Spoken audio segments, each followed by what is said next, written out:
पाठ 14 अव्यय या अविकारी शब्द इंडेक्लिनेबल वर्ड्स।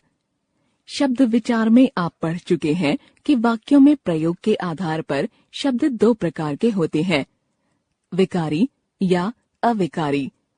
विकारी शब्द डेक्लिनेबल वर्ड्स वे शब्द जो लिंग, वचन, कारक आदि के कारण परिवर्तित हो जाते हैं, विकारी शब्द कहलाते हैं।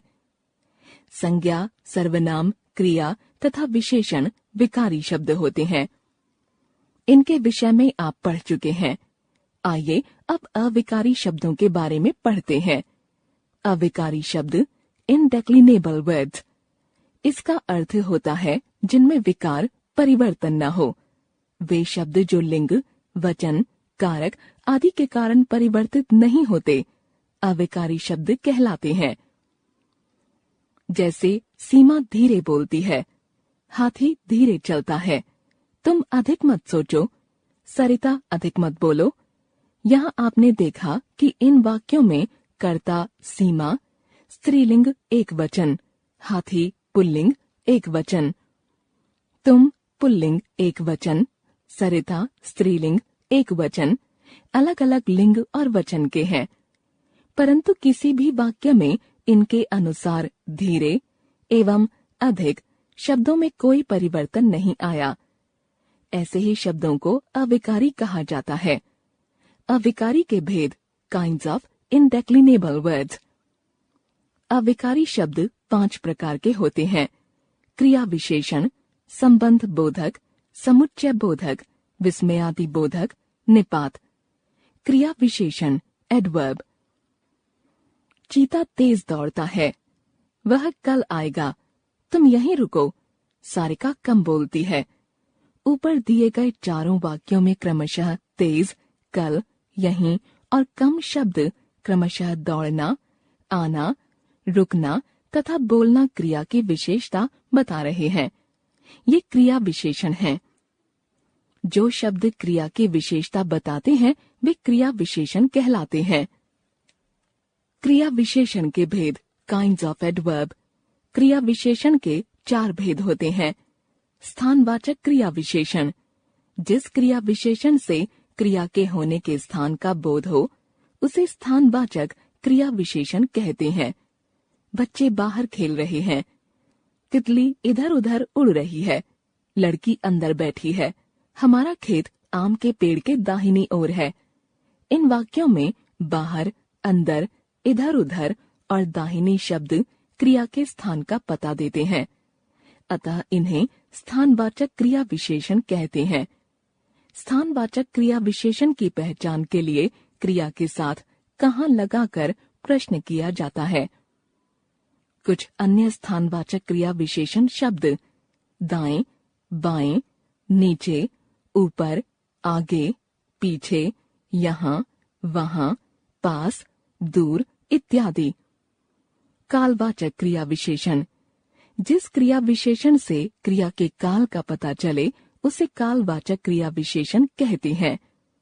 भारत में कानून की स्थिति लगातार बिगड़ रही है। मोहन अब कभी नहीं आएगा। सुभाष चंद्र बोस के विचार हमेशा प्रेरणा देते हैं। परीक्षा के समय विद्यार्थी रात भर पढ़ते हैं। इन वाक्यों में अब, कभी, रात भर और हमेशा शब्द क्रिया के होने के काल, समय या अवधि का बोध कराते हैं, अतः ये कालवाचक क्रिया विशेषण हैं। कुछ अन्य कालवाचक क्रिया विशेषण शब्द अभी अभी, आजकल, परसों, प्रतिदिन, अब, जब, कब, तब, लगातार, बार बार, पहले, बाद में, निरंतर, नित्य, दोपहर, हमेशा, सायं आदि। रीतिवाचक क्रिया विशेषण, जिन क्रिया विशेषण शब्दों से क्रिया के होने की रीति या ढंग का बोध होता है उन्हें रीतिवाचक क्रिया विशेषण कहते हैं। घोड़ा शांतिपूर्वक खड़ा है, ज्योति जोर जोर से पढ़ रही है, कछुआ धीरे धीरे चलता है, वे मुस्कुराकर बोले। इन वाक्यों में शांतिपूर्वक, जोर जोर से, धीरे धीरे और मुस्कुराकर शब्द क्रिया के होने की रीति या दशा प्रकट करते हैं। इन शब्दों को रीतिवाचक क्रिया विशेषण कहते हैं। रीतिवाचक क्रिया विशेषण को पहचानने के लिए क्रिया के साथ कैसे लगाकर प्रश्न किया जाता है। कुछ अन्य रीतिवाचक क्रिया विशेषण शब्द मुस्कुराकर, हौले से, धीरे से, तेजी से, शीघ्रता पूर्वक, ध्यान पूर्वक, निश्चय पूर्वक, सहसा, अचानक, धड़ाधड़, फटाफट आदि। परिमाणवाचक क्रिया विशेषण। जो क्रिया विशेषण शब्द क्रियापद का परिमाण, मापतौल प्रकट करते हैं, वे परिमाणवाचक क्रिया विशेषण कहलाते हैं। थोड़ा पढ़ा भी करो। अनारकली कम खाती है। गर्मी अधिक पड़ रही है। उसने खूब खाया। इन वाक्यों में थोड़ा, कम, अधिक और खूब शब्द क्रिया का परिमाण, मापतौल बता रहे हैं। इसलिए इन्हें परिमाणवाचक क्रिया विशेषण कहा जाता है। वाक्य में क्रिया के साथ कितना लगाकर प्रश्न करने पर जो उत्तर आए वह परिमाणवाचक क्रिया विशेषण होता है। कुछ अन्य परिमाणवाचक क्रिया विशेषण शब्द कुछ, अधिक, ज्यादा, काफी, इतना, उतना, केवल, जितना आदि।